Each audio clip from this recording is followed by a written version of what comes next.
I want to welcome you back to AfriFarm. Buterevu mbandiriza nnyo ku AfriFarm Light. Right, so AfriFarm Light jukira tutunuulira obulunzi bw'enkoko era nga twasalawo tugenda sooka tutunuulire layers. Naye tuli mu kukola setup ey'enjawulo naddala ku mazzi. Amazzi waliwo zino drink eza bulijjo ziri mu mitwalo ebiri kitundu, ebbeeyi egenda ekyuka kisinziira ku mwaka n'omusolo. Ne wabawo ne ka drink akatono ak'obukoko okutandika. Ekyo si kibi. Era osobola oziteekamu naddala mu nkoko ezitandika kuba amazzi gaba gazimala. Naye enkoko bwe zituuka kati nga ku myezi 2 oba mwezi 1.5 ziba zisanze okulya. Jjukira ffe tutunuulira omulunzi ng'oli bw'obu oba muli aba nga temusiibawo wokka naye nga mwagala ebinyonyi bibeere n'emmere emala n'amazzi agamala nga nze bwenkola. So ki kye twetaaga byazizza okbanjulira leero. Kati ngenda kyusaamu fokasi yange katono nsobole okudda ku byenjagala okbanjulira. Okay.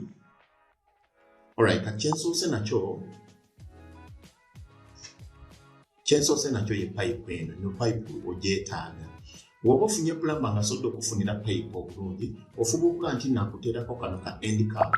Ka end cap kano kakuyamba osumulula bw'oti n'oyisaamu amazzi, ebintu byonna ebiba bisikatidde n'osobola obbijjamu. Jjukira ebinyonyi bino twetaaga obbiwa eddagala. Kati singa oba otadde eddagala mu bucket oba okitegeera, kiba kitegeeza nti ogenda tuuka nga weetaaga okubiwa eddagala ng'ate lijja kuyitamu oluusi likwatire mu zino pipe kati osobola okwozaamu n'amazzi ago. Era kano ka end pipe kano ebiseera ebisinga nze mbagamba waba akatuusizza akavuunike so that oli kati kyasinga abayitamu atuuka eno n'avuunikibwa n'akwatira muno oba mu luno luseke.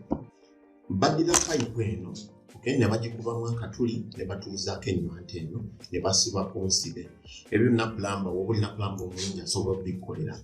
Naye nze ku kkomerero ya vidiyo eno ngenda kubbira nze kiki endowooza ekisinga. Kati ennywanto eno ekola bweti. Enkoko wejja n'ekoonako omumwa ku nyungu eyagala okunywa. Okay? Kisipuka, ennywanto esituka. Okay? Egundi amazzi ne gayitamu ne gatuuka wano. Kati buli bw'eyagala okunywa ettondo ly'amazzi eriisemu ekoona ku nnywanto n'enyambuka. Okay, so eno y'ennywanto esooka eyasooka okuvumbulwa. Ne balyoka ne baddako eno. Okay? Ofubukola nti ennywanto zo ziriko kano. Enamba ya supply w'ennywanto weeryawo oba mu vidiyo ne weeryawo etambula. Akanywanto kano ko okwawukana ku kano ko kadda emabbali ango zonna ennyo akanyonyi gye kaba kakubiddeko teketaaga kuba direct so nga kano ate ango tekaziweta kakona direct. Kano akanywanto keesumula n'okwesumula wano mu makati mulimu akapiira mulimu essasi naye ng'enkola nayo y'emu. Kuliko kano karabba era nako bajja kasiba ku pipe bweti. So oba osazeewo kyekyo ne tuba ne kano eno nayo nnywanto. Naye kati kano ko kalina karabba ke kakakiragala kalina n'omulengo oguyitamu okwekwata mu gundi. Ekirungi kyako kyo keekwata bulungi teweetaaga kusiba wabula otuuzamu obutuuza n'osiba eno waggulu ne keekwata ku pipe. Teweetaaga kusiba kwetoolooza ko kalina kuyitamu ne katuula mu muwulenge. Naye omuntu akukolera ku by'amazzi alina okuba nga alina drill ennungi ku buntu nga buno. So kano tekabula size. Ne buli nawo tekubula size. Okay, kati olwava awo ne baleeta akakopo kano.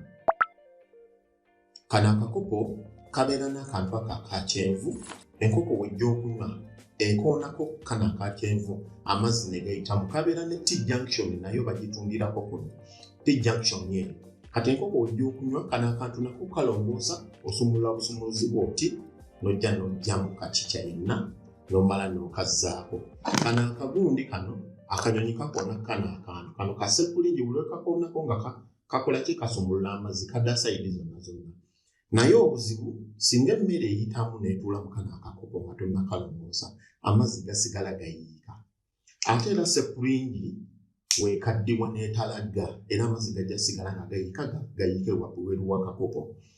Y'ensonga lwaki nange nali neebuuza ekisinga kwe kuzuula akakopo kika kino. Okwawukana kali kana akakopo nako kalina sepulingi naye buli wekakka bwe kati nga keesiba ng'amazzi gasigala tegajja. Kalina kano akantu.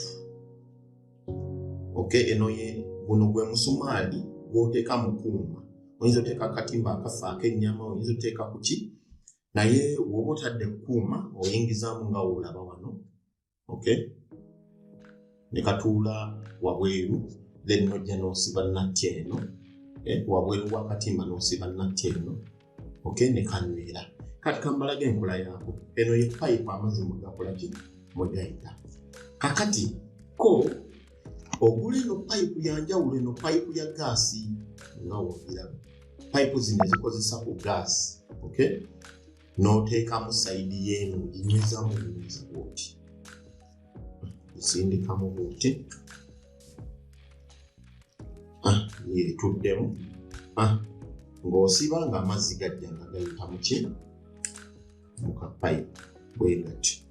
Ekirungi kya kano akantu, singa wabeerawo ekikyamu kyonna ojjako okujja payipu yo, oba n'ofuwamu oba n'olongoosa. Ekirungi kyako kati kambalage enkola. Okay, woba ogulira ddala akakoko we kati kayinza okuba mu langi emmyufu, eya black, n'ebiseera ebisinga kabeera mu kyeru ne mu langi emmyufu. Kati kalina kano ka screw, kano ke kalimitinga bendi, ke kalimitinga kagenda kweweta kyenkanawa. Kakati nze kakasumulule,